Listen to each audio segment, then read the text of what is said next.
This is the Late Round Podcast with your host, JJ Zacharisa.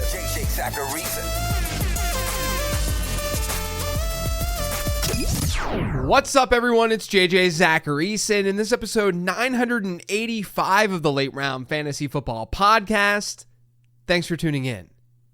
I talked to Jim Sonis about this quarterback class. I then talked to Jagger May about the running back class. And I'm wrapping things up with this yearly series today with a chat about the wide receiver class. And the guest, it's the same guest that I bring on every year, which is my good friend, Matt Harmon. If you're not familiar with Harmon and his work, he charts wide receiver film with reception perception. And he's done a lot of that charting for this year's class. Matt and I discussed Travis Hunter's skill set, whether Tet McMillan should be the consensus top wideout, Matthew Golden's analytical concerns, and so much more. It's a really fun conversation for me to have each and every year. Now, I'll get to that discussion in just a second, but as always, I gotta remind you to check out the Late Round Prospect Guide. This is a longer episode. I won't bore you with the details, but check out that Late Round Prospect Guide. It's over at lateround.com. Now let's get to this discussion with the one and only Mr. Matt Harmon.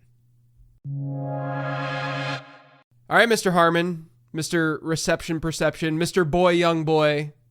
We meet again for our yearly wide receiver episode, talking about the 2025 class. Like I said, we talk every year, but not everyone has heard every episode that we've done. Not everyone has heard about reception perception, even though they should have. But let everyone know about what reception perception is and sort of what your process is for evaluating wide receivers. Yeah, I appreciate you having me as always. I always look forward to this conversation with you, even though we talk a lot about prospects on the side as well. But It's good to do it on the air for the people. Yeah. For reception perception, if you're not familiar, what I do is for NFL players and for college prospects, I go in and I chart an 8-game sample on film and basically just try to give you a full picture of who that wide receiver is as a player. Every single snap that they take in that 8-game sample, every route that they run gets logged. For me, the biggest thing is like, what type of role does this player play? You know, where do they line up? Are they outside, in the slot? Even maybe more importantly, are they off or on the line of scrimmage? But the main metrics that everyone loves is the success rate by routes and how often they get open on each route type, how often they get open against man zone press coverage. So again, really trying to, and this is important for prospecting because right now we don't know where these guys are going to land, but man, destination really can be destiny for these prospects. So trying to get a full sense of who the player is and then what they might be best at doing, I think is super critical at this point in the calendar. And that's really what reception perception is all about. So you've done a lot of the reception perceptioning of this year's draft class on a scale from 0 to 10, just to kind of, high level introduce this class. How would you rate this class? If last year, maybe give last year's too. Last year's probably like a 9, I would assume. But yeah. What would this year be like? I love that you've just given it like a 0 to 10. That's that instead of rather like, let's compare it to last year. Maybe some of these more like kind of holistic sort of thing. Like, just give it next year will be thumbs up, thumbs down for the class. You know what? I'm going to do that. I would actually do that. Yeah. I like that. Let's do that. But for this class, I'd say it's probably like 6.5, 7. Yeah. Because we certainly don't have the players at the top that we had in last year's class. To me, Harrison, Neighbors, Odunze, I said this all throughout last year, like all those guys were tier 1 prospects and you could basically put them in any order and I really wouldn't have fought you on it. Obviously, I think all those guys had success in year 1 to very varying degrees, obviously. And then Brian Thomas Jr. was a great prospect in his own right. And I think he would be the slam dunk number 1 in this class if we don't include Travis Hunter. And I know we're going to have the Travis Hunter discussion here in just a second. But of all the guys that just played wide receiver, I think I rank Thomas on the stacked rankings on reception perception ahead of those guys as prospects. So it was definitely like a better class at the top last year. But the more I dug into this group, JJ, I do think it's a really nice group of day 2 players. Maybe they're not going to be, which is kind of my least favorite term in the dynasty space. Maybe they're not going to be difference makers or whatever for your dynasty team, but good quality NFL players who can be number 2s, maybe best as like number 3s throughout the course of their careers. It's funny. The more that because I think that early on in the process, when I first kind of looked at things at a high level within the ZAP model, I was like, this class kind of sucks. Like that was my original, my initial reaction to the class. But I think you're right. The more that I've dug into it and after writing more of the profiles for the prospect guide, I would argue that like this class compared to last year's analytically has more intrigue with a lot of those day two guys. Because last year we had we had 5 first round picks, or we had five really solid analytical first round picks at wide receiver. And then we had like Pearsall, who had some question marks with his age and stuff like that. And then we had Leggett, who definitely had some weird production question marks and stuff because he only did it, his final season. But then you got into round 2, and to me, last year's class like had a lot of just general question marks analytically, profile wise. In this class, I don't actually see, maybe that's just the result of like not as many first rounders happening this year versus last year. And we're just getting more quality players into that day 2 group. But I do think that the day 2 guys are pretty intriguing. So we're definitely going to dig into, some of those players. But first, let's talk about the guy who you would hypothetically have as the wide receiver 1 in this class. And that's Travis Hunter. And I know that because I've not only read Reception Perception, but we texted about Travis Hunter a lot over the last couple of months, and what you saw and what the analytics see. So talk to me about Travis Hunter and what you saw while charting his game film. Man, this is one of my favorite, quote, wide receivers I've ever evaluated. I think he is just an awesome receiver prospect. Does everything. Number one, he does everything that you want. And I don't know, like how much college football do you watch like during the season, if at all? I watch it. I'm a pretty big bandwagon Pitt fan just because it's my college. Sure. And look, when you pay tuition, you can be whatever you want as a fan. Totally. Of that team, yeah. Right. Like when Pitt was great to start this past season, and then they started sucking. I'm like, okay, I don't need to watch you anymore. There's no need to, right? But that's really the extent. Like I watch the big games, the college football playoff and stuff like that. But I'm not. It's just really, really difficult to do both. Whenever you, especially like you're married, you gotta be doing things with the family and such. It's a difficult thing to ask of yourself and the rest of your family, honestly. Yeah, I think it would be a pretty tough sell to Mrs. Harmon to say like, hey, yeah, I know football ruins like 4 other days out of the week. Right, exactly. But that's my job. If I'm just let me binge watch college football on Saturday for no other reason. Exactly. I love football. It's a tough sell. So yeah, I don't watch a lot of college. I don't watch a lot of college football at all during the season. But I was aware of who Travis Hunter is. Yeah. But I didn't know I just knew he was a 2-way player. Obviously, Like he played on both sides of the ball. But going into just like pulling up the game log to chart, I was blown away that the guy is playing like 100+ snaps in 11 of 13 games last year. Yeah. That's just like bonkers stuff. So I was kind of like, okay, we're going to get into something pretty interesting here. And, you just watch Travis Hunter play, you look at him through reception perception. Again, the guy does everything that you want. He is an elite separator. I don't think he is an elite route runner yet because I think there are some technical nuances of the game that he still needs to catch on to, which is totally expected when the guy didn't go to offensive meetings at Colorado, which I know that's like something we've now all just kind of like said in passing, but that is bonkers. Yeah, like think about that. Like everyone let that just sink into your brain. Like it's crazy. That's nuts.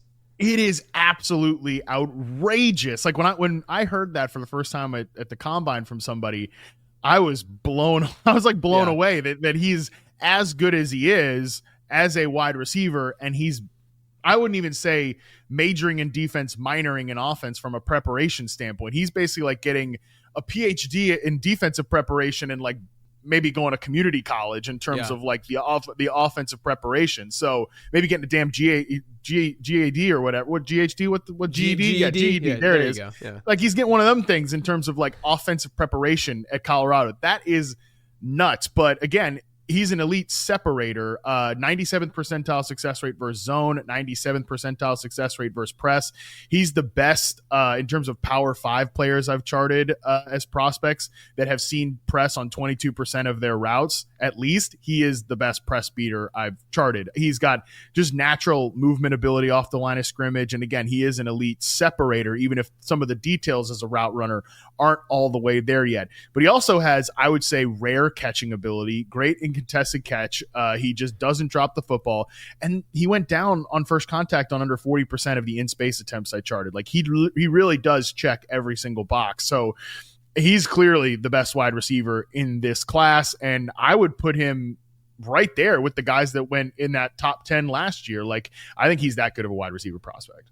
So were there any players that you've charted in recent history that matched up well with him? Was he more like a Garrett Wilson type prospect to you, or was he, what did he look like from a comp stamp, or was he just so unique you hadn't seen anything like it? Obviously, an OBJ comp comes to, like, that's what a lot of people have used, but where's he at for you?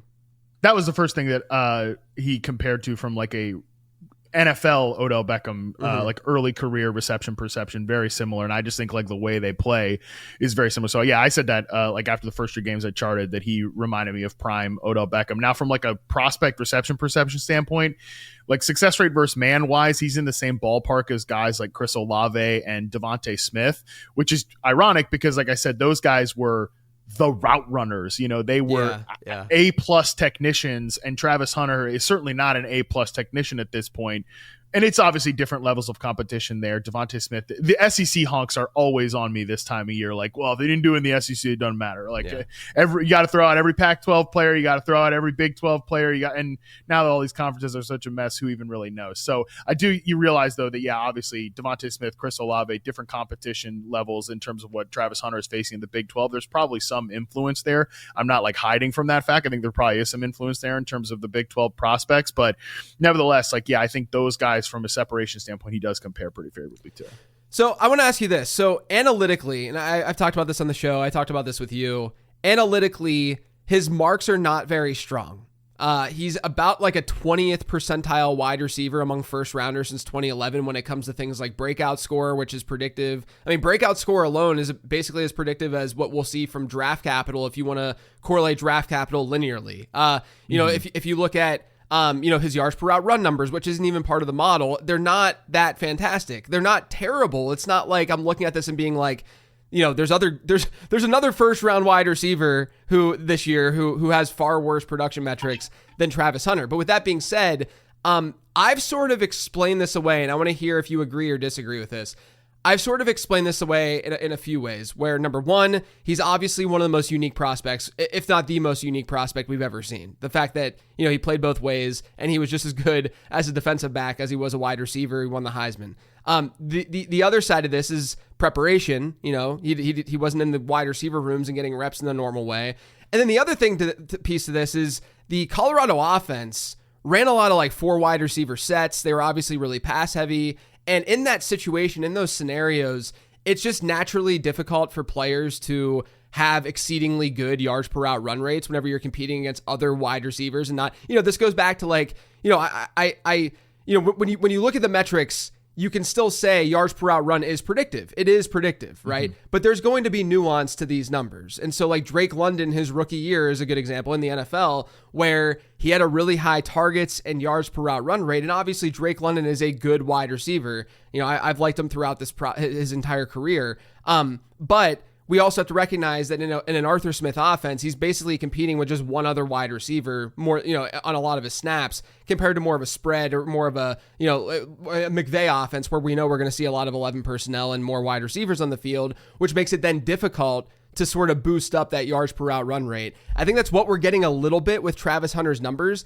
And I've seen folks who have the data, I don't have the data, that have said that his like adjusted yards per route run is actually phenomenal. Looks really, really good when you adjust for scheme and adjust for, the number of players on the field. Not only that, but some of the Colorado guys are trying to get drafted this year too. It's not like they were, nothing, So do you think that that's all logical? I'm basically, from a ZAP model perspective, I'm just letting draft capital take the wheel. And I'm like, look, if this dude's going to be a second or third overall pick, and if that team is the Browns and the Browns want to use him primarily as a wide receiver, he's probably, if he does get that kind of draft capital, there's a very real chance with some of the other guys kind of sliding in mock drafts and maybe not going as high as we originally thought a couple months ago, he'll probably be the wide receiver one in the model post-draft. And I'm just going to let that be, not overthink it, and just be like, okay, this is a unique circumstance. Yeah, I think all of that was really well said. And yeah, I mean, from the draft capital standpoint, like I saw ESPN's Ben Solak point this out, that if Travis Hunter gets drafted with the second overall pick, he'll be the highest drafted wide receiver since Calvin Johnson was the second overall pick. Pretty good career, albeit too brief, but pretty damn good career for Calvin Johnson. And he'd actually be the highest drafted cornerback ever. at the second overall pick. So that comes back to kind of your original point there, that this is just a completely unique player. Yeah. Like he has the whatever lowest this or that and the other of first round wide receivers. Well, this is like truly never ever been a first round wide receiver like Travis Hunter. So I think that's the main like explanation. And from a yards per route run standpoint, like it's a great metric. I think it gets you in the right neighborhood a lot of times with players, but it's not fully player isolating. Like no stat truly is. That's obviously 100%. The goal of reception perception is to try to isolate the player from surrounding variables as much as possible. And from the yards per route run standpoint, you got a great point about the the formations, and obviously the more wide receivers are on the field, the lower your expected yards per route run is. But also like, and this is really like film-based nuanced stuff that I actually don't think the vast majority of data collecting sites account for this very well.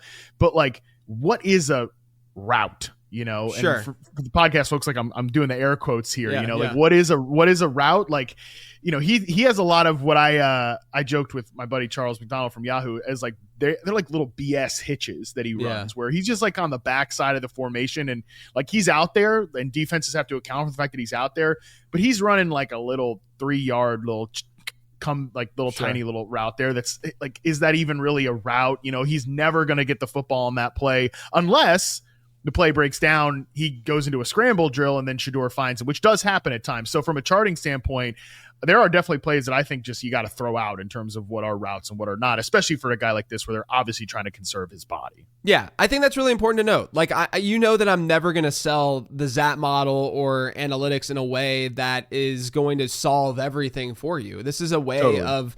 Nor am I going to sell reception perception as a thing that is going to solve for everybody. Like I don't think either of us operate as if we have the skeleton key. Right. Exactly. And I think that it's just really important to get that across though, because it's easy for people to listen to something like this and think that, that's the approach and that's the way that we're thinking about things when like realistically, I see prospecting analytically, especially as a way of calling out red flags, calling out the green flags, and looking at range of outcomes for a player, right? Totally. There's going to be some players where I feel more confident in them based on what we've seen historically, and there's going to be players where I have a wider range of outcomes there. I'm never going to really write a guy off because we've never seen this before, or because, his school, and we'll get to this guy in a minute in Luther Burden, but his school, used him in a very particular way that was unlike most wide receiver prospects. I don't think that's enough to just say, no, I'm not gonna go after this guy just because this is the way they drew things up. There's just gonna be more to it. But before we get to a guy like Burden, let's talk about Tet McMillan, because McMillan right now is, I'd consider outside of Hunter, the consensus wide receiver 1. A lot of the mock draft, NFL mock draft database has him going as the wide receiver 1 still, even with the Matthew Golden hype. Do you think he should be the wide receiver 1, assuming we're not considering Travis Hunter as part of that discussion? And then what are the sort of the pros and cons to his profile that you saw? Yeah, I think he's my wide receiver 1 outside of Travis Hunter. So I think he should be kind of viewed as a consensus guy there. Now, I do think there is a tear drop from the guys last year, Harrison, Neighbors, Adunze, down to the profile of Tet McMillan.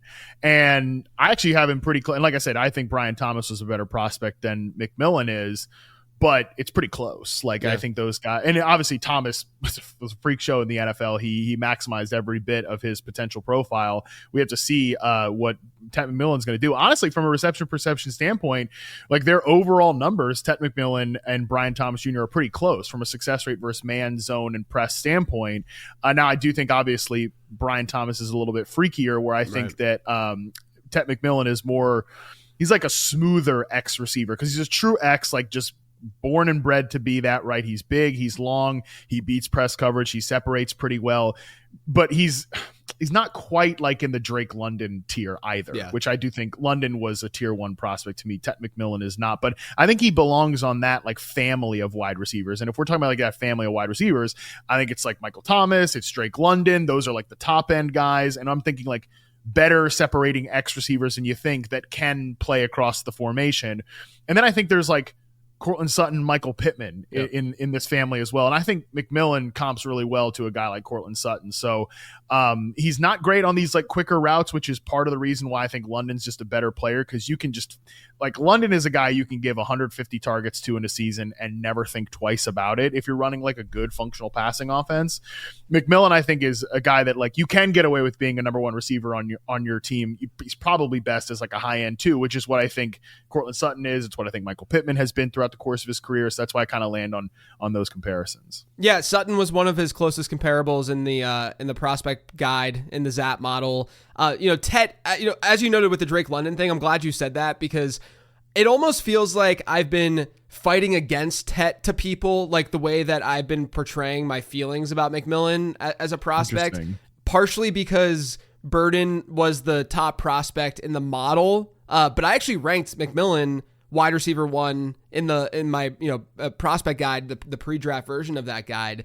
And I feel like I've almost been like having to like argue against McMillan just to like to show people that there are some red flags. This is not a flawless prospect even analytically. But I like McMillan a lot. Like, I think he's a really, really good prospect. It's not that, I just think that I want to poke holes to make sure that, we're all on the same page. If people are going to be coming at me from the perspective that this guy is flawless, I'm going to say, well, his breakout score is 83, when usually first round wide receivers that have success are over the 90 mark. Drake London was over that 90 mark. He does comp relatively well to Drake London. It's just that London was a little bit better, and I just was not willing to just say, yeah, this is, Drake London copy paste. That's why I think the Sutton thing makes sense. He did comp pretty well to like a T Higgins as well. Just a player, I think Sutton just makes a lot of sense in terms of like the way that people can think of how he might be able to impact fantasy football, where,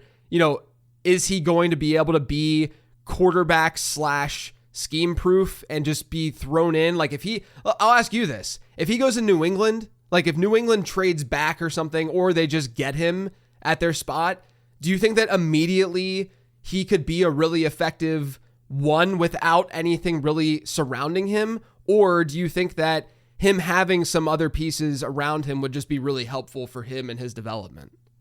It's a great question, because as you were talking, I was sort of thinking like, I have a really stupid take. Maybe it's better to be a worse prospect if you're just hoping that they land in like they go later in the draft, right? Sure. I mean, because I think this class comps pretty well to the 2023 class, where there were a lot of guys that went in the back half of the first round, and a lot of those guys, like, I mean, Jordan Addison just went to the perfect situation for his skill set, and like you can end up in a situation like that, as opposed to last year, the 4 guys go in the top 10, and it's just kind of a roll of the dice, right? In terms of, are you with a good quarterback? Are you with a young quarterback? Are you like in a crowded situation?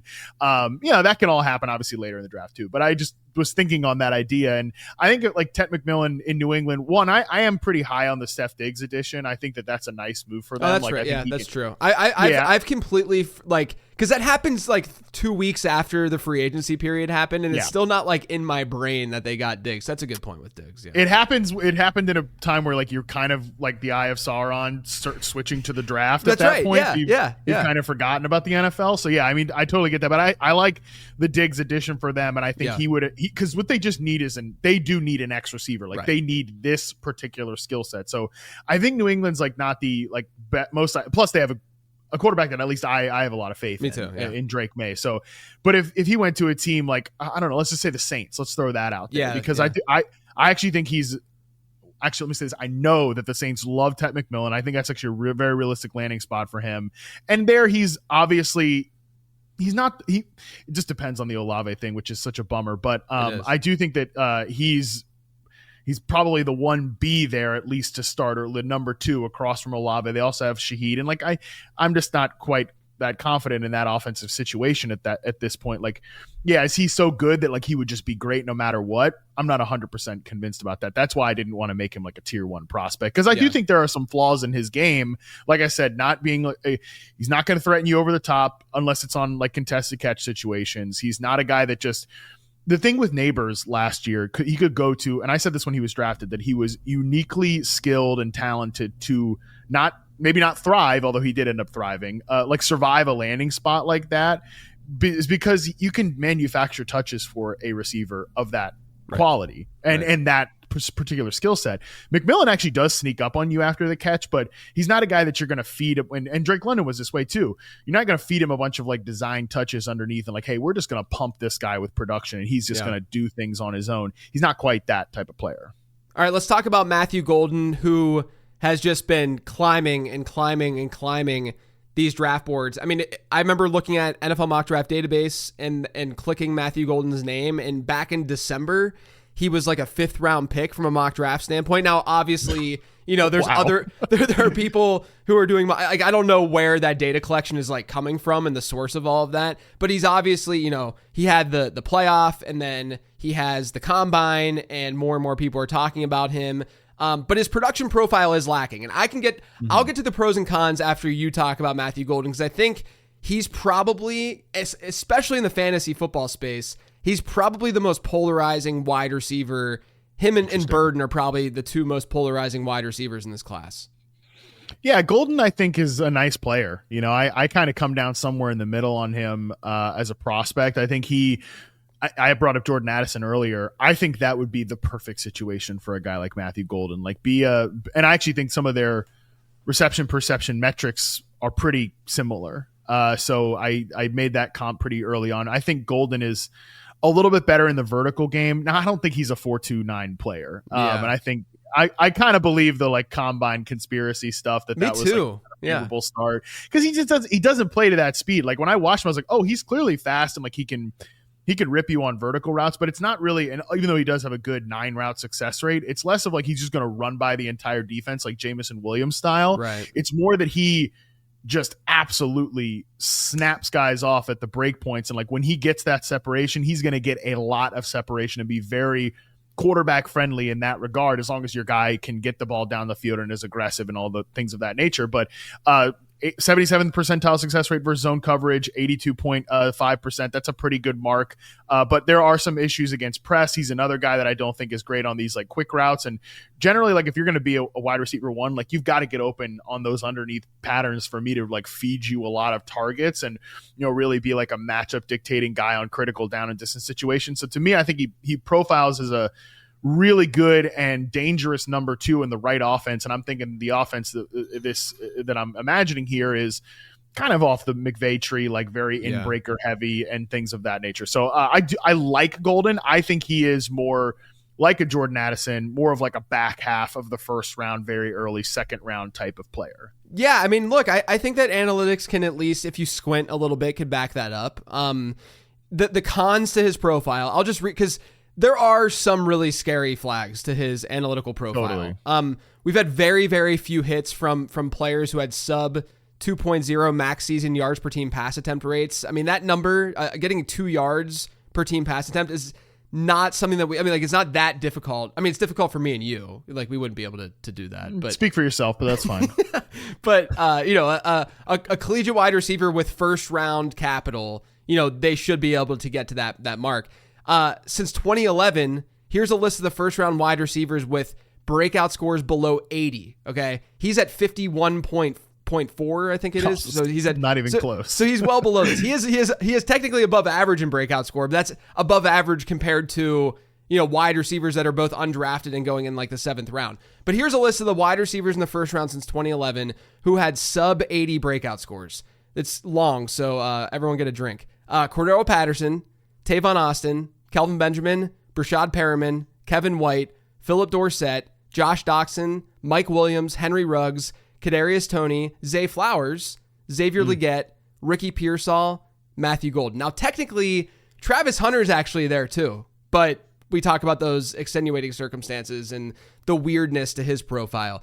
So that's scary. Since 2018, only 4 wide receivers have had a career yards per route run under 2 and given us a wide receiver 2 season or better. It's DK Metcalf, Hunter Renfrow, Terry McLaurin, and Brian Thomas. And all of them, aside from Renfrow, who obviously only had that one spike season, had a better max season yards per route run than Golden. Like Brian Thomas, for instance, like the model liked Brian Thomas last year, and it was largely because he had highs. His highs were way, way higher than a guy like Matthew Golden because of what he did his junior season. Now, those are the cons. Those are some of the cons. I mean, I could iterate that and say different things about it, in different ways. But here are the pros. His top comp in the model is Ladd McConkey. Now, the model is also not looking at yards per route run, which is where McConkey thrived analytically.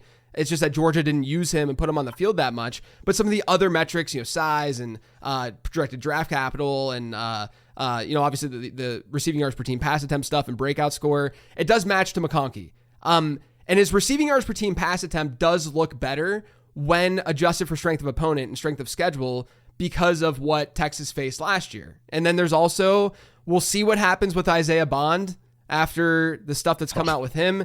He seems like, and Steve P and Sam Monson talked about this on their show. I saw a clip of this where Steve was saying that there's Jermaine Burton level issues going on with Isaiah Bond. And then literally a week later, this comes out about him, turning himself in to police.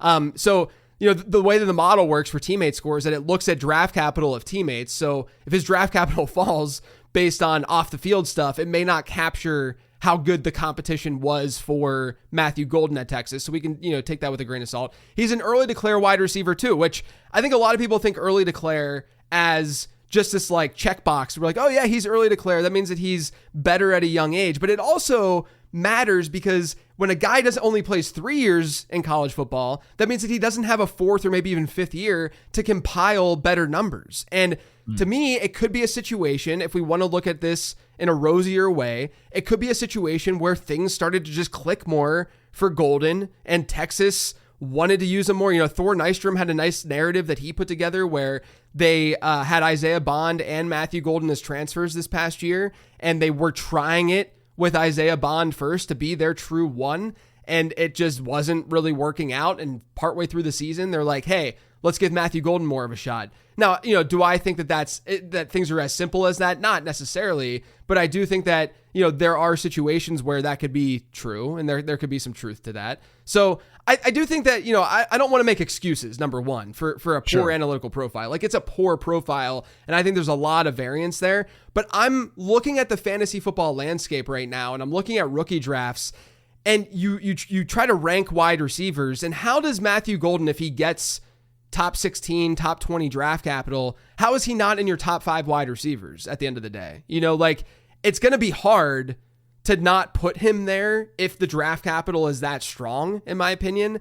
And the fantasy football market is just down on him for all the reasons I just talked about. And for the fact that, like a lot of people aren't going to buy into the hype based on a 40 time. So there's still a chance that I would even be higher than the market on Matthew Golden, despite having all of these concerns. But yeah, I mean, there's definitely concerns there. Yeah, definitely concerns. And, I wonder just what the landscape of college football now is going to do to some of the work that you do. Like when we're looking at like the player's journey, and like transferring to a new school. And yeah, yes. I think that narrative of that Thor put out there that you just relayed, like, is kind of compelling, even just based on charting both of these guys and kind of watching over the course of the season. Cause I think Golden just clearly was the more consistent player, but Bond had a little bit more pop to him coming in cause he was coming from Alabama. I've heard he just drove that program crazy there at Alabama. And that's right. Like, so yeah, I mean the Jermaine Burton stuff there, who was also on that 2020, that's right. Who was also on that Alabama team. So, geez, what a mess. But yeah, no, I think there might have been more hype to Bond coming in. So yeah, just Golden was a guy who was kind of a messy player at Houston too. He had a lot of drop issues. He still has some drop issues at Texas, by the way, but he's one of these guys that the higher degree of the difficulty of the catch, he actually is a little more reliable. Like he has a great contested catch rate and reception perception. He works really well on those like tight spaces downfield, but he will have like a focus drop here and there. But honestly, I think the reality is this guy is just more players of this archetype, and this doesn't always work out for NFL teams when they think this way, but I think he is more tactically valuable to an NFL team, and that is why he will go higher in the draft than he will be a fantasy producer, I think is the most likely range of outcomes here. Yeah, I think that's a really good point to make. All right, let's talk about Luther Burden, who's the other, I think, pretty controversial wide receiver in this class. If you look at his usage at Missouri, it was very much Wan'Dale Robinson-esque, if you will, where there was just tons of slot work, a lot of screens. He got deep a decent bit, but like if you look at it across the board, like where he was seeing his targets, it really matches up well with Wan'Dale Robinson. And I can get deeper into that as well. But the athleticism profile is there for Burden. The yak profile is strong, probably one of the best, if not the best in this class. Where are you at with him? Because, I had Waldman on. Waldman has him at wide receiver 1 in this class, but I've heard a lot of people who are like, no, this is just a gadget guy at the next level. Well, he's definitely not just a gadget guy, and it's funny you bring up the name Wan'Dale Robinson. Nate Tice, who I do Football 301 with at Yahoo, we did our 2-hour wide receiver preview the other day, and Wan'Dale somehow came up as like a Mickey Mouse receiver. Sure. Yeah. And he's like, you really use that like Wan'Dale Robinson like it's a slur. I mean, like he's like, we should bleep this out. Like we should bleep out Wan'Dale Robinson like it's a curse word or something. But that I do. I mean, yeah, it is. It's like he's the peak archetype of just Mickey Mouse targets, kind of inflated nonsense stuff. And I don't think Luther Burden fits into that regard. Now, he's definitely used that way, but like you said, the goal of this should be to not evaluate them as how they were used collegiately, but like, is there potential beyond that? I think the answer in terms of what reception perception tells us is there more beyond Luther Burden's usage is definitively yes, I think, in my opinion, because there's no question he's a good after catch player. There's actually a weirdly like high amount of yards after catch players I like in this class, like tackle breakers specifically. But Burden went down on first contact on just 37.5% of the in space attempts I charted. Like he's bigger than you think. He's faster than you think. Like he really, and I wish he played as physical and as hard as he did like all the time as he does when he has the ball in his hands. So there's no question he does that really well. And I think that, by the way, like that's really valuable in today's NFL. I started talking about this at the beginning of last season. Like we all collectively, and me especially, because I've usually been biased towards kind of like the small vertical route runners, and I still like those players. But in today's NFL, when it's like, hey, we got to get the ball out quick, they're trying to take away the deep pass, but it really helps to have a guy that you can get them the ball easily because they can separate and they could do something with it after the catch. I'm thinking obviously Chris Godwin, Khalil Shakir, and I think like Rashee Rice too. And I think that Luther Burden profiles is kind of like a souped up Khalil Shakir at his best. It just from a usage standpoint. Now, The thing that's interesting with him is I really liked his limited work against man coverage because he's got one of the highest zone coverage rates I've charted as a prospect because of the role that he is in, because he is a slot heavy player, but 71.2% success rate versus man. And the guy's got good hands. There's no question about that. I mean, he consistently shows you when he gets chances downfield, he tracks the ball well, he shields defenders, he adjusts to passes in flight. There's some Bud Light Malik Neighbors stuff to his game. I do think. The thing is that it's not all clean. Like the entire film is not all clean here. I mean, he's a mess at times against zone coverage. I mean, for a guy that faced that much zone to be under 80% success rate versus zone is not ideal, especially on like downfield routes. He's much better on out breaking routes than in breaking routes, although he's pretty solid in terms of like digs and some of those success rates. But yeah, I think the long and short of it, JJ, is just like how good is Luther Burden going to be? It's kind of up to Luther Burden because he's a guy that we've heard about like work ethic concerns and character concerns and stuff like that. So like how dialed in is he going to be? This is why it's so tough to hitch your horse to a wagon, like this type of wagon in terms of a player standpoint, because there's pretty clear stuff going on there.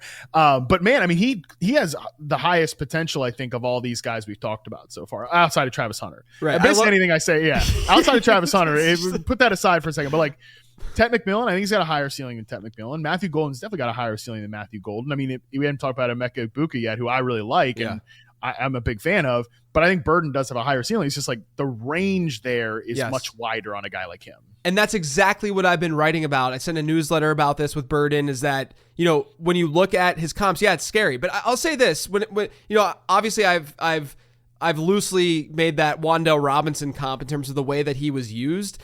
Number one, Luther Burden is like 4 inches taller and 25 pounds heavier than Wan'Dale Robinson, which you could say that matters just in terms of facing bigger, like stiffer competition at the NFL level, regardless of what they can and can't do on a football field. But the other thing that's important is like, when you look at the usage comps, not the production comps, just the usage comps, you'll get guys like Kadarius Toney or Paris Campbell, these players that had similar usage, a lot of like screens and behind the line of scrimmage stuff.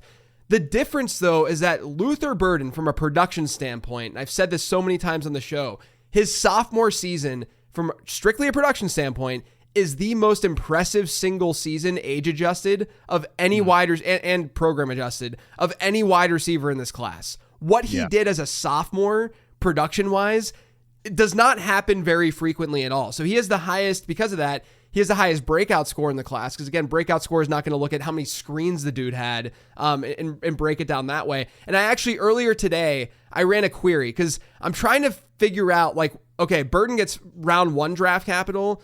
We're going to feel better about the team not using him in sort of that Mickey Mouse way, more than likely, if he does get round 1. But if he gets round 2, maybe you start to think, okay, maybe there's a little bit more to this and that they're not going to be as confident in letting him like really hit and reach his ceiling, right? So I queried today, I looked at first and second round picks who had breakout scores above 95, so Burden fits that mold, and then who were low risk profiles. So low risk profiles are guys who the model likes more than where they were drafted from a draft capital perspective. So this is based on draft capital delta for those of you who have read the prospect guide. We've had 15 of those kind of wide receivers since 2011. So they're low risk profiles with a breakout score above 95, drafted in the first 64 picks of the NFL draft. Of those 15, only 2 of them have failed to exceed their draft capital expectation in terms of best season PPR points per game. So, you know, a player who gets drafted 61st overall, Allen Robinson, who actually was on this list as a low risk player who had a breakout score above 95 entering the NFL. So, you know, good job, Zap model. But, you know, Allen Robinson on this list at 61st overall, his expected max PPR point per game across his first 3 years was 8.8, which again is definitely low. I understand that's low, but that's because there's so many freaking busts that happen in round 1, but definitely in round 2. That's going to drive down what that expectation really is. We've only had 2 of the 15 give us like basically nothing. One of them was Rashad Bateman, who obviously he's brought it together a little bit more, and he was injured, you know, throughout the start of his career. Yeah. The other one is a name that I shall not name, is Treylon Burks, who you know had kind of some question marks about his usage in college and how that would translate to the NFL and his slot work and stuff like that. A lot of stuff down the middle. Burden's of the field. A much better prospect. I just want to get that. I think he is a much better wide receiver prospect than Treylon Burks. Right. So, you know, that's how the model was just viewing things, obviously, you know, from a production standpoint. And thank God I didn't have this iteration whenever that class came out, because I wasn't overly high on Burks. But regardless, like, and I think I would have still viewed Burks as a guy that had a wide range of outcomes. You know, it wouldn't be a situation where I'm just like, yeah, his score is decent, I'm just going to draft him no matter what. And I feel that way with Burden. We're like, if you look at the things that I know are predictive, and I know that you can explain some of them away with the way that he was used and such, but it's not like other wide receivers entering the NFL have not been used like this before. And his numbers are so good that, and I know that he saw a dip in production, you know, this past year. Actually, I should ask you about that. Do you think there's any substance to that? Like, did you see, I don't know if you charted anything from 2023, but did you did you see a difference in his game from 2023 to 2024? Or do you think it really was just like a scheme and quarterback thing that was going on in 2024? Definitely scheme and quarterback is part of it, but I do think he needs to own some of it as well. I mentioned that like success rate versus own is lower than probably you'd want for a guy that plays in this role. I just think at times he just like flat out quit. Right. Like, I don't want to get in the guy's head, but you know, there's obviously people whisper about like, did he just like view himself already as like a locked in top prospect? Did he kind of phone in some of those games? And like, there were some hopeless situations that their team was in where, again, like he just runs himself into a zone and just kind of hangs out there, runs himself into defenders and just kind of hangs out there. So, but this is the thing that I think is so fascinating with him, is that all of these things clearly based on your data, and just like what he did in that sophomore season and some of the indicators in his profile from a reception perception standpoint, there's a good football player in there somewhere. Yes. There really is. Yes. There really is. I think that is true. And I think most teams probably view that too. It's just, is he going to live up to that? That's why I say, like, how good is Luther Burden going to be? It's really just up to Luther Burden. And your Brandon Ayuk comparison in draft, in the prospect profile, you mentioned that to me months ago, and I was like, this is so perfect for a player like this, because Brandon Ayuk was a guy that was kind of viewed as a bit of a gadget player coming into the league. He was not a refined route runner at all, but he showed you some flashes of being like a good off-man coverage beater, which I think again, 71.2% success rate versus man for Luther Burden. He shows you those flashes too in a kind of gadget heavy role. Ayuk gets to San Francisco, was good as a rookie, but there was some tension there in terms of like, we need you more finer on the details. We need you dialed in. And Ayuk took to that coaching. He was doghoused for a little bit, but he took to that coaching. He grinded his ass off. He started, mastering in the finer details of the game. And he's obviously he's hurt now, and it's coming off a bit of a confusing little situation last year. But in 2023 and 2022, he's one of the best route runners in the league, one of the best separators. He was a hyper productive player for a very, very good offense. So like that, I love that kind of career path hope for Luther Burden. Yes. It's just, again, like, and honestly, JJ, maybe him going, this is stupid and it's not analytical at all, but maybe him going in the second round is like the best possible thing for him. Yeah. I think like, hey, bit of a wake up call. Like let's get dialed in here. Yeah. Good point. You mentioned that you like Amecha Ibuka. Do you think that he could be considered like this? Again, this is the caveat of minus Travis Hunter. Do you think that Amecha Ibuka could be like the safest wide receiver in this class?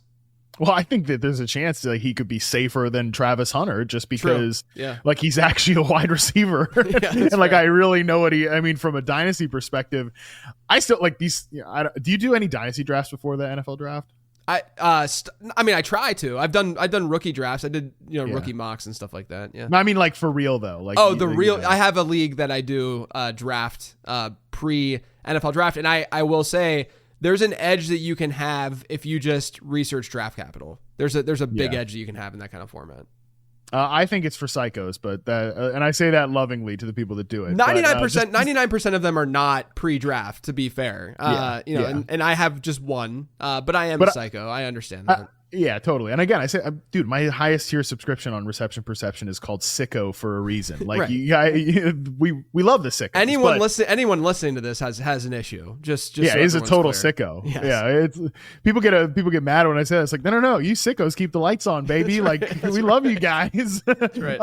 You're putting food on the table, folks. No, but like, I say that to say that people would have asked me like, what do I do with Travis Hunter? My rookie draft is before the NFL draft. I'm like, you got to pray, buddy. Luck. I don't know. Yeah. Good luck. Yeah. But that's why I'm saying like Ibuka might be even safer, just because I think the proof of concept is so good. And look, like safe when it comes to prospecting is like it's a damned endeavor to call somebody safe. But I do think he is a ready-made power slot receiver, really good zone beater. I think he's good enough against man coverage in reception perception to be a guy that plays a little bit of flanker for you. He's actually really good when he can work as an outside receiver in condensed formations, working these outbreaking routes. It's very similar to the guys off the Rams tree, your Robert Woodses, your Cooper Kupps. They all had like really good outbreaking success rates because they could be these like condensed formation receivers. Even if they weren't a slot receiver, they have so much space to work with. And that's the thing with him is I think when it comes back to like destination is destiny, people whine about like the upside of players like this, guys who've always been number 2 receivers, and he's going to be a number 2. How can you take him in the NFL first round of the NFL draft? Nobody complains about the upside of Amon-Ra St. Brown. 0.0 people. Right. Like, but he is that archetype of player, and in the right situation with the right quarterback and the right system, I think he could have that type of production impact. Yeah, Robert Woods was the closest comp for him in the Zap model, and I even wrote a newsletter about it last week, some of my favorite comps, and one of them was Amecha Ibuka and Robert Woods, and I showed sort of the side-by-side of all their metrics within the Zap model, and I got multiple responses where they were like, oh, that's really disappointing about Ibuka being, a comp to Robert Woods. I'm like, guys, Robert Woods was like this is we talked about this last year, where comps, like people need them to only be like massive ceiling comps, but a Robert Woods outcome as a median outcome for a guy like Ibuka is totally fine and reasonable. He had a great career. Yeah, I had a great career. And this is kind of why I said it at the beginning, some of the dynasty stuff where it's like, well, if they're not a difference maker, I don't even care. It's like, no, man, like just let the guy be a damn good NFL player for a long time, like Robert Woods. Yeah. And Woods, look, and like you said, a really good note that you made, in the right situation, you get Woods going to LA and then seeing that offensive system develop the way that it did. He was really, really strong in fantasy football for a handful of years, especially the 1 year that he had there. So like, I think that we do need to just at least pay attention to that side of things as well, with these prospects. I got to talk about Jaden Higgins because, you broke fantasy football Twitter when you released his reception perception chart because it was all red. So why do you not see all butterflies and rainbows with Jaden Higgins? You notice I never post the bad charts. Yeah. Somebody else does, and then Sure. I have to come out and be like, please read the whole profile. There's a reason there's a link to every single profile, so you can share that link and a little bit more context. And I think with him, it's very similar to Keon Coleman last year, a guy who was also pretty close to that like all red chart. And like, honestly, at times I wish I could adjust to this more. Like, and I'm sure there's some way people I'm sure have ideas. People that are smarter than me will be listening to this show and then send me ideas, and I am open to it. Although I don't want to, obliterate my website manager with more work. Like, let's just change the charts or whatever. But Jaden Higgins was like close to the average in terms of like dig routes, post routes, some of those like in breakers. So it wasn't as if I watched his film and charted him and thought like this guy just, you can't separate There was like a little yellow to the red is what you're saying. Yeah. We're like orange. He's a little orange on some of these routes is what I would say. Like, it's not just, we're not talking about, some of the guys that, Justin Hunter or something. Sure. Okay. Just the all red route tree. But I think that Jaden Higgins does have separation issues. To me, that's why I haven't been able to get like all in on him. Like it appears that some people are, and like even some people that watch tape loves Jaden Higgins. And I think to me, it just, these guys who don't beat man and press coverage, and he is one of these players that is below 35th percentile in success rate versus man and press, but he's a pretty solid zone beater. All of those guys, I did a whole breakdown on this on YouTube last year about Keon Coleman. All the guys that go on to become high quality starters that are below 35th percentile in success rate versus man and press coverage, all of them have gone on to be power slot receivers. I mean, there's occasionally like a Christian Watson, Will Fuller in there. And maybe people think those guys are high quality starters. I think they're more like inconsistent deep threats. And Jaden Higgins certainly, I guess, could be an inconsistent deep threat because he has the size to win vertically down the field. But to me, like if we're talking about, hey, I want to feed this guy a lot of targets, you move those guys into the slot. I mean, there's a long list of guys. Juju Smith-Schuster, Cooper Kupp is one of these players. Amon-Ra St. Brown is one of these players. Rashee Rice is one of these players. Like if you can get those guys into positions to maximize them, and I think he would obviously be a big slot. So would Keon Coleman. But look at Keon Coleman's rookie year. They stuck him out at X receiver, and at no point was he ever like, we're going to feed this guy a lot of footballs. It's just a very volatile way to live. And that's with freaking Josh Allen at quarterback. Now imagine it's with a quarterback that maybe is not of that quality.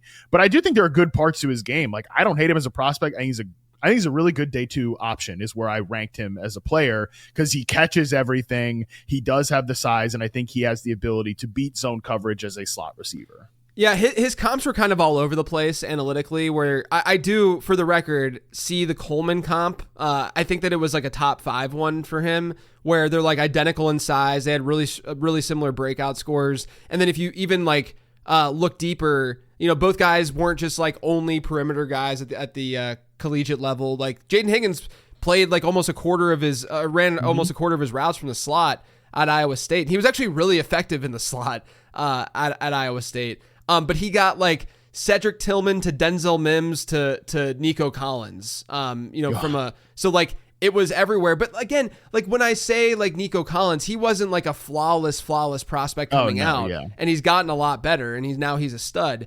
So I think that there's at least some hope, but it's good to hear that perspective because a lot of people are like sincerely high on Higgins, but part of me, and maybe you disagree, but do you think that part of this is that there just aren't many like prototypical X size-wise wideouts in this class, and so people are maybe a little bit more excited just because they just want that player and they would just reach for that guy?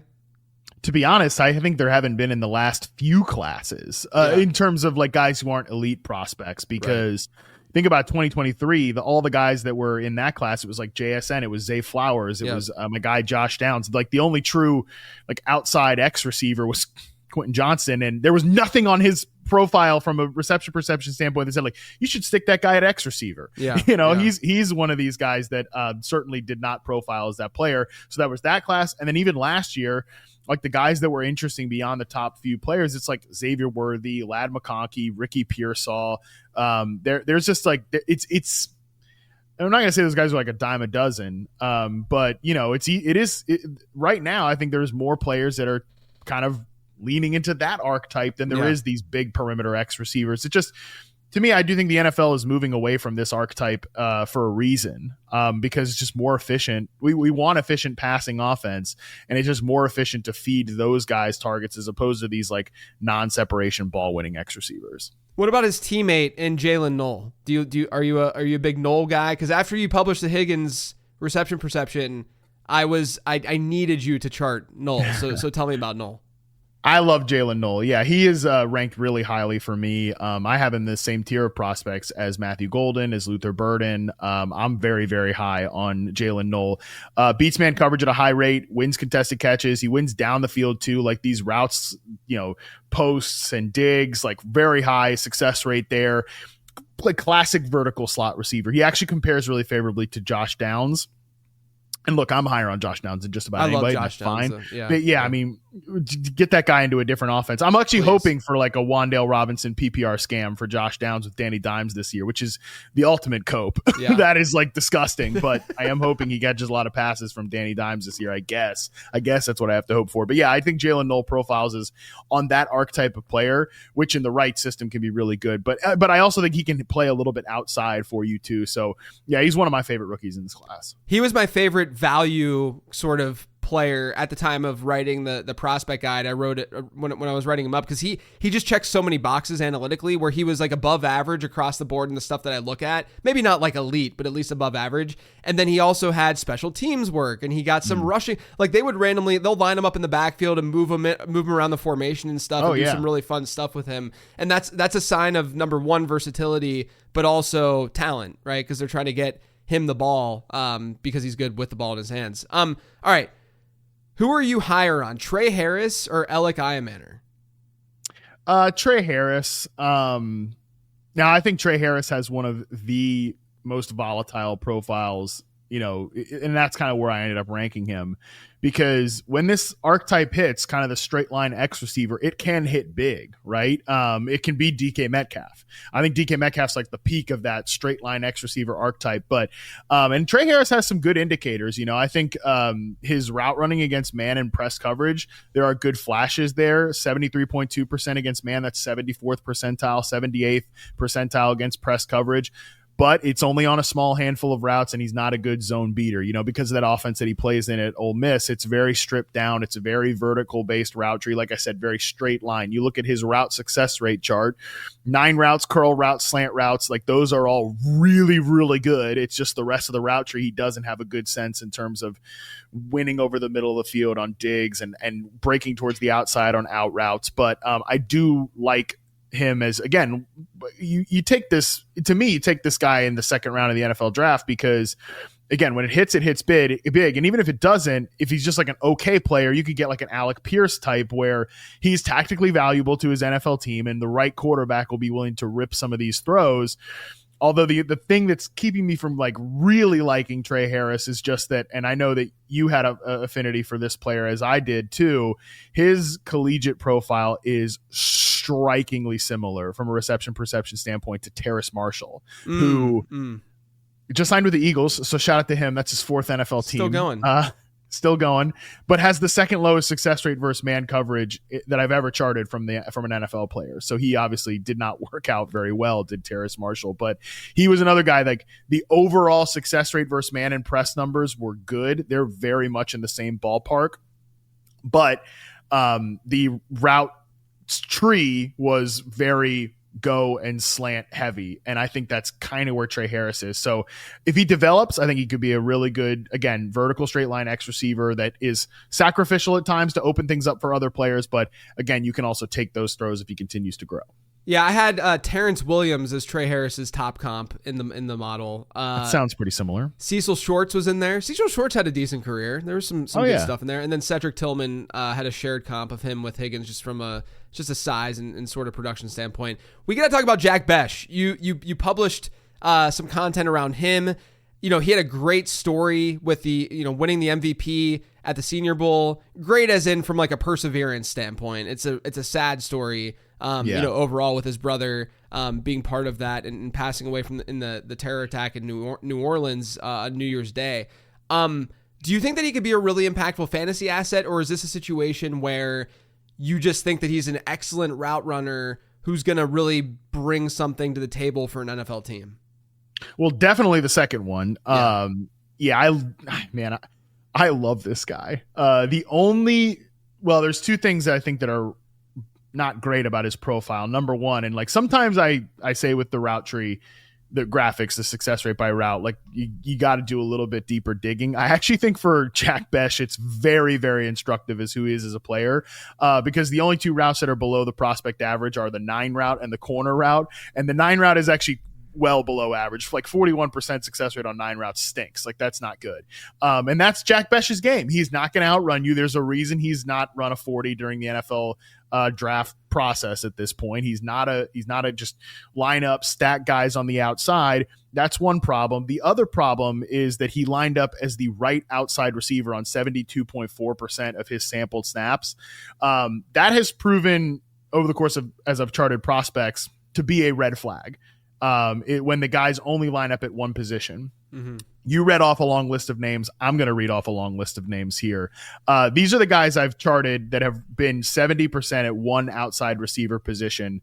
Dorial Green-Beckham, Kevin White, Corey Coleman, Josh Doxson, Kenny Lawler, Kieris Garrett, Laquan Treadwell, Michael Thomas, the other Michael Thomas from Southern Miss, not Ohio State Michael Thomas, Roger Lewis, Juju Smith-Schuster, D.D. Westbrook, Chad Hansen, Ardarius Stewart, Taywan Taylor, Ishmael Zamora, Josh Reynolds, DJ Moore, James Washington, De'Ami Brown, Tylan Wallace, Drake London, David Bell, Danny Gray, Cedric Tillman. Cedric Tillman's come up a lot, man. Rashee Rice, Charlie Jones, Quentin Johnston, Javon Baker, Devontae Walker, and Brendan Rice.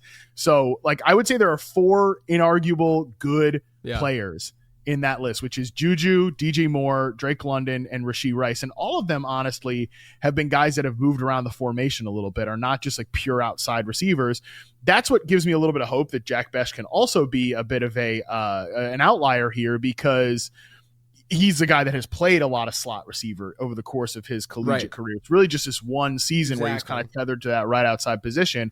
And I do think he's a guy that is going to move around, because everything else, like those are the 2 red flags in the profile, not a deep route runner and not a guy that, and he did line up in that one outside position, but 85th percentile success rate versus man, 80.8% against zone, 91st percentile success rate versus press. Like his route running off the line of scrimmage is really good.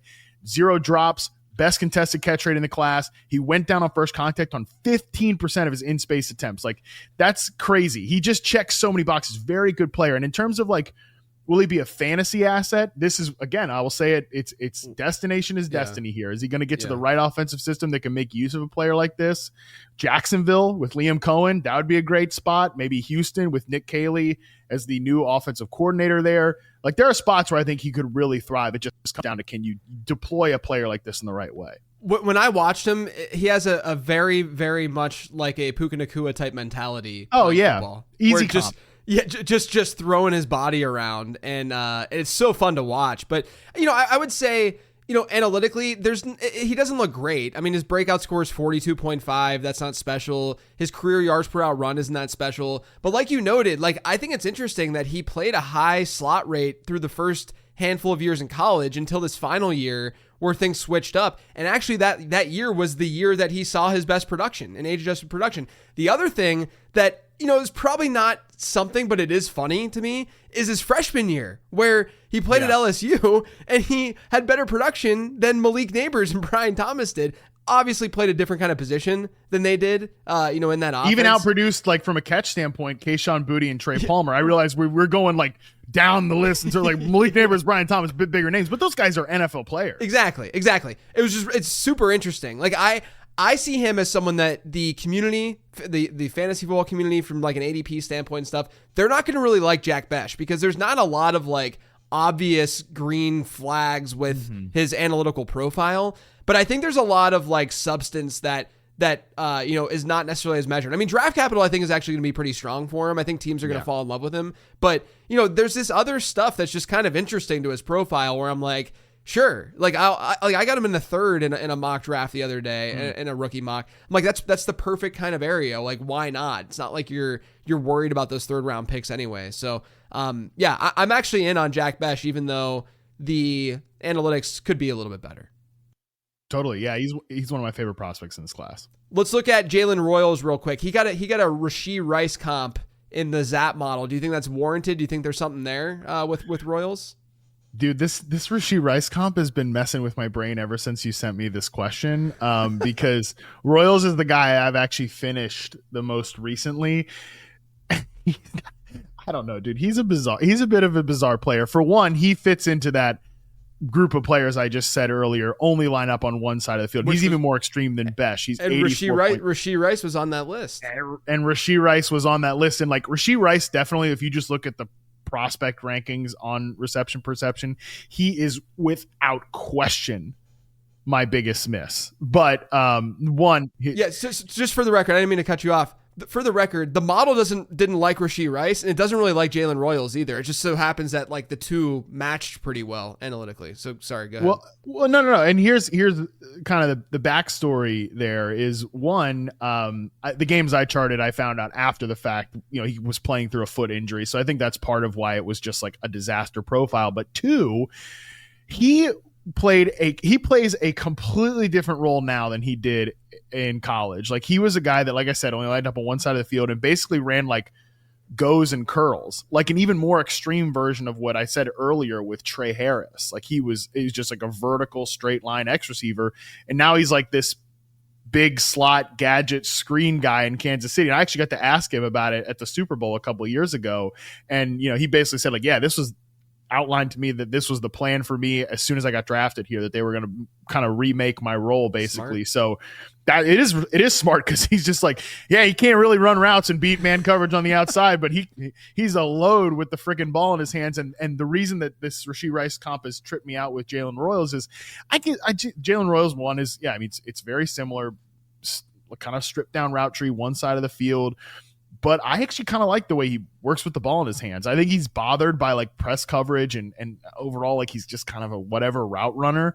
I think we're kind of starting from square one, not square one like Kadarius Toney level, but like there's a lot of work to do with him as a route runner. But the most impressed I've been with him is when we get the ball in his hands. So like, with Rice, I wish we had gotten even more indicators what his role would be like in training camp, but that would be something I'd watch out for with Royals.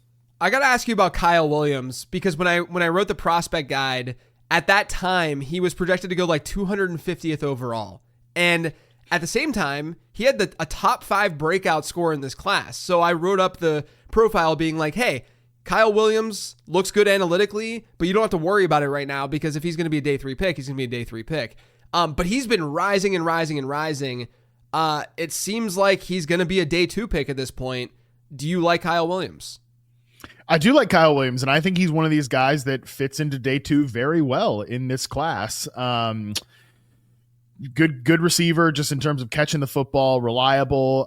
He's another player that even better than Jaylen Royals with the ball in his hands. And like they fed him some screens at Washington State. He only went down on first contact on 44% of his in-space attempts. He routinely makes the first guy miss. And he shows the makings of some pretty solid route running. And he's not somebody, he was close, but he didn't quite make that 70%, only on one side of the field. So it's at least something to keep your eye on there. But I think he showed enough like versatility across the formation, playing on the other side, playing in the slot a little bit too. I think he's probably somebody that is a slot flanker in the NFL, but he played a lot of X receiver at Washington State, and he was just relentless at separating on like base routes, curls, digs, slants, like out route success rate, 83.9%. I really liked his route running. I really liked just the overall film. I'm not crazy high on Kyle Williams, but like he's definitely somebody I would take on day 2 and try to develop. Now, I'll say definitely he fits in that bucket of players like our guy Jaden Reed. He fits in that bucket of guys like Elijah Moore, that I've tended to be, like I said very early on in the show, I've tended to like kind of overrate those. Reed is a bit of a different example, but the guys like that are vertical route runners, right, that are more maybe slot based, I've tended to be a little too high on them.